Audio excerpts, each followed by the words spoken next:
Evangelho do Dia, com o Padre Aldive.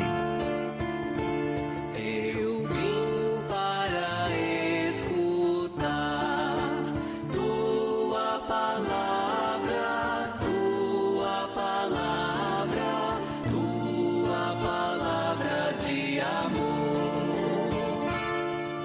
Bom dia, sexta-feira, dia 3 de março. O Senhor esteja convosco, Ele está no meio de nós. Proclamação do Evangelho de Jesus Cristo segundo Mateus. Glória a vós, Senhor. Naquele tempo, os discípulos de João aproximaram-se de Jesus e perguntaram: por que razão nós e os fariseus praticamos jejuns, mas os teus discípulos não? Disse-lhes Jesus: por acaso os amigos do noivo podem estar de luto enquanto o noivo está com eles?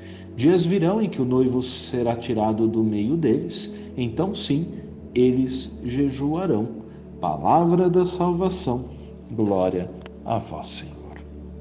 Amados filhos, no Evangelho de hoje, nós percebemos que Jesus ouve dos discípulos de João que seus discípulos não jejuam. Os discípulos de João e os fariseus têm um conceito de jejum um pouco transformador, reduzido apenas aos atos de mortificações que pouco contribuem para uma mudança de vida. Jesus ele propõe uma nova modalidade de jejum, muito mais eficaz e transformadora.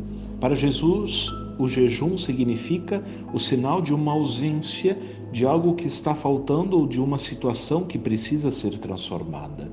E por essa razão, seus discípulos não praticam o jejum que praticam os discípulos de João e os fariseus. O jejum dos discípulos de Jesus consiste no compromisso com a vida dos sofredores e não num mero ato de privar-se de alimentos ou outra prática penitencial. Por isso eles farão sim este sacrifício penitencial, mas quando Jesus não estiver mais no meio deles, aí então o jejum deles significará a presença de uma ausência. E naquele momento o mais importante era os discípulos celebrarem com Jesus, estar e aprender com ele. Com isso entendemos a resposta questionadora de Jesus em parábola, que pergunta se os amigos do noivo podem estar de luto enquanto o noivo está com ele. O noivo em questão é o próprio Cristo, é o próprio Jesus. Estando com seus amigos, eles não poderiam estar de luto. Vemos, portanto, que o jejum é comparado a uma situação de luto, de perda, de ausência, e quem jejua está dizendo que está diante de Deus porque cometeu algo que o afastou dele. O jejum é, então, algo que indica não apenas esse afastamento, mas um profundo desejo de reparação. Os discípulos de Jesus terão oportunidades de jejuar depois que Jesus for tirado do meio deles.